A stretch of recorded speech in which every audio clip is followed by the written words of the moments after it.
I am very excited to talk about what we're doing here in San Antonio with our wrong way driving program over the last few years, particularly with our wrong way driving task force. Melissa showed this picture earlier. I think it was this very picture. Folks, this is what we're dealing with. Not a lot of folks have seen pictures like this from our TransGuide cameras, but this driver, here's the barrier of the freeway, and here's the driver in the fast lane going the wrong way. And this is the kind of problem we're dealing with. If you have any kind of advice to tell your family, is if they're driving at night, never drive in the left lane, because probably 80 or 90% of the drivers that we catch on camera are driving in that fast lane.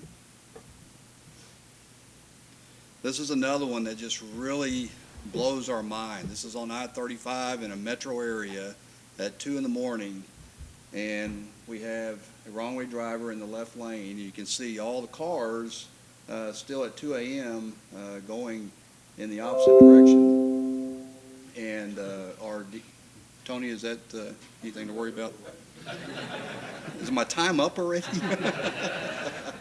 And thankfully this is our DMS, so hopefully this DMS is telling folks that wrong way drivers reported. But this particular event, we call this is one of our Hall of Fame pictures, so to speak, because of that wrong way driver captured on our cameras, and all these police officers on the other side trying to stop that or get the driver's attention. You won't see a lot of these pictures, but we're glad to show them here just to make you aware of it. This is what the results end up. These are most likely fatalities, and what's worse, unidentified occupants. And folks, that's just bad stuff, and we all have to deal with that. This is another one. I'll talk about this here in a minute, but a San Antonio police vehicle involved in a wrong way crash. This is another problem we're dealing with. This is fortunately not in Texas, but a case back in 2013 where a 20-year-old female at 2 in the morning texts that she's too drunk to care, and she gets behind the wheel and kills two 21-year-old best friends, beautiful children, and you can't imagine the grief that the parents go through. The parents, the lady that survived, the wrong way driver, she was charged with and convicted of, I'm going to get this right, DUI manslaughter, 25 years in prison. Her life is over. This is just the terrible things that we're dealing with, and this is why it makes such headlines. In 2011, in spring 2011, the San Antonio District organized a task force to deal with wrong way driving.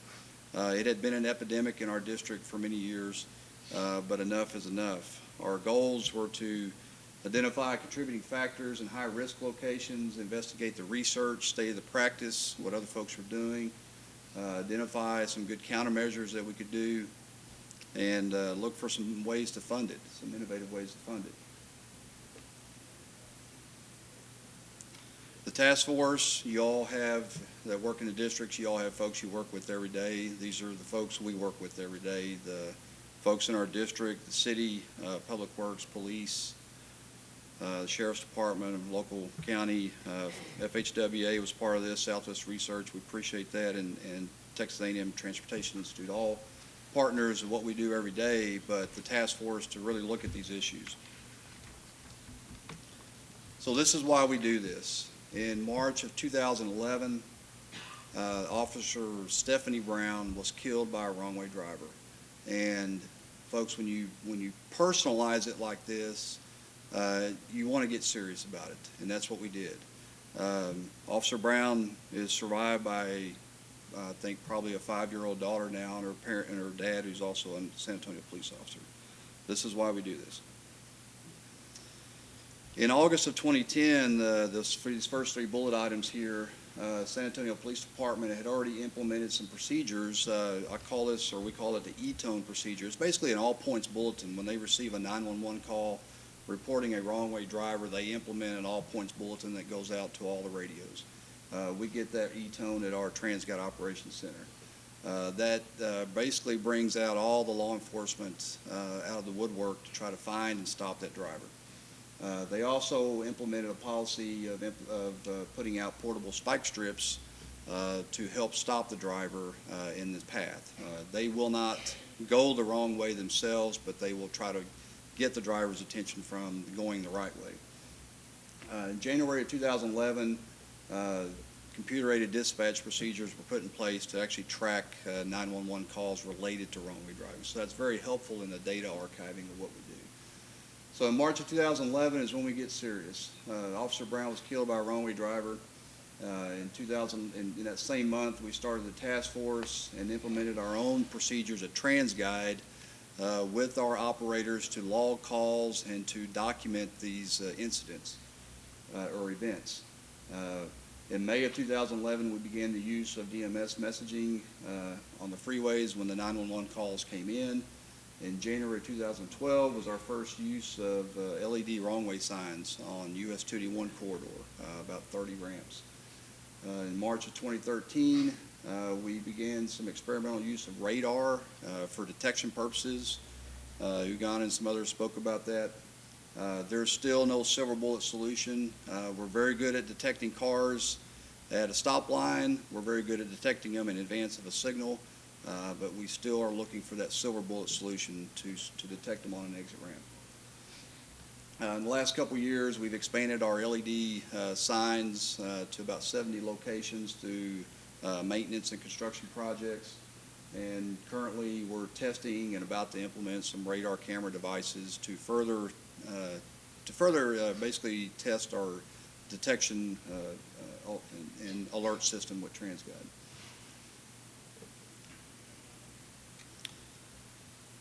So the task force really was, we really wanted to get into the data and find out, some of the things Melissa talked about in the research, we have fed into that, but looking at CRIS data, 911 call logs, as well as our TransGuide operator logs, to identify these trends, time of day, and other characteristics of the driver and contributing factors. This was one of the first things we did is just put a density map together in GIS to really look at where some hot spots are, so to speak. And these are all based on most of it based on 911 calls. We had our test corridor was the US 281 corridor. You see a lot of green and red there. Melissa showed a variation of this earlier. This is another product of the data that we now capture, and these are a typical year. This happens to be year 2014, over 200 events last year, and that equates to almost 3 to 5 a week. Almost every, almost to a point of every night we're getting an event or a call about wrong-way driver. This is our basic, we as a task force looked at what we can be doing. This has been around for quite a while. Scott Cooner and others did a lot of work 10 or 15 years ago on wrong-way driving. In fact, these pavement markings have been in our standards since the 70s. So everybody should be doing this already. Your do not enters wrong ways and your pavement markers on your ramps. We got into some enhanced engineering countermeasures, the LED wrong-way signs, radar on the wrong-way signs. We even have 4 main lane applications where we have a blank out sign, wrong-way sign on the overhead sign bridge, and then upstream, or I guess downstream the right way, radar that would detect a wrong-way driver and then activate that blank out sign. And of course I mentioned the DMS messaging. That's put up immediately when we get a 911 call. We don't wait to verify it. We just put that up in the area. And then just in the last couple weeks, we've been implementing the retroreflective tape on our do not enters and wrong way signs. So this is a basic event. This is no different than a highway incident where we, as an ITS center, we want to be able to detect, verify, and clear that incident. For a wrong way driver event, we want to be able to detect it as quickly as possible, verify it, and apprehend that driver. And we are fortunate. It's kind of a poor man's way of doing it right now, but 911 calls are our way of detection. Again, we don't have a silver bullet solution. With our cameras at TransGuide, we can try to verify it if we find it. We don't always find it, and if we're really lucky, we'll stop them. And we've been successful over the last 4 years in stopping over 40 wrong-way drivers on our freeways, and we're very proud of that. These events are, as all these speakers mentioned, midnight to 5 a.m. is 80–90% of these events. That's the time when we have one operator working at TransGuide, and it may be a very, very slow night, and all of a sudden they get hit with this, and it just gets your adrenaline pumping. I'm very proud of the TxDOT employees that do this every night, that work with San Antonio Police and work with our dispatchers to help stop these drivers. They do a really amazing job. But these events last 3 to 5 minutes, no more. If anything, we will cancel the event after scanning the freeways in the reported area. We'll cancel the event after we confirm that there's no driver found, or police confirms no drivers found, or until, unfortunately, they run into somebody. This is a success story. This is an apprehension. Another Hall of Fame picture that we like to see. This guy will live to see another day. Hopefully his license revoked for many years. But we would rather him spend the night in jail than spend the night in the morgue. So,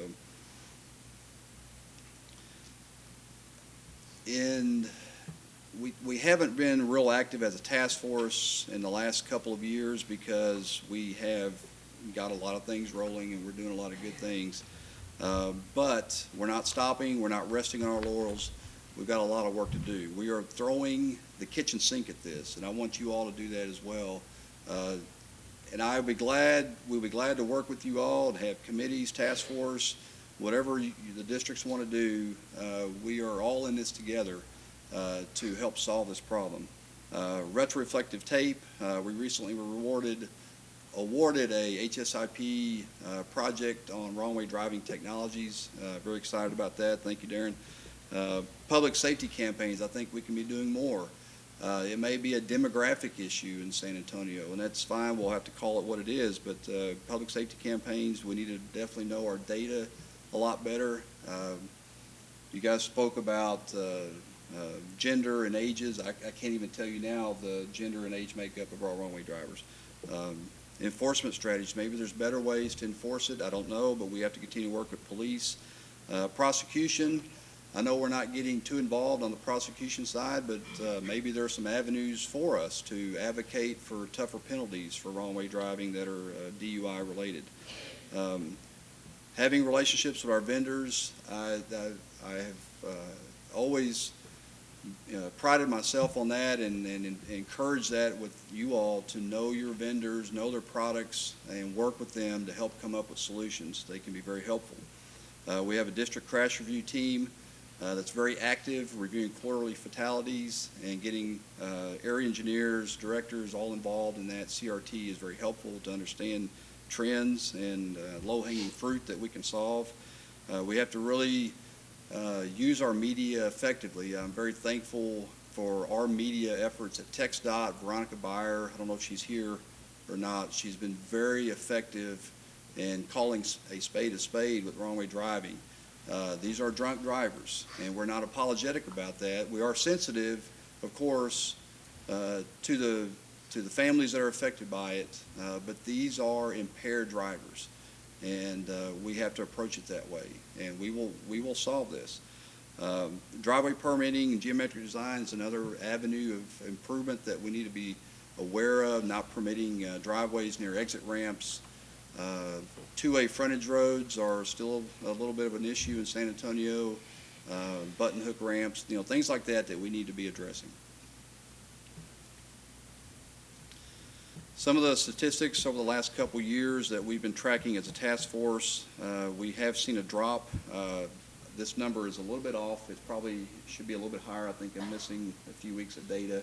But nonetheless, we've seen a drop off in total events logged from 2013 to 2014, 20 to 30% decrease. That's a success. We're headed in the right direction.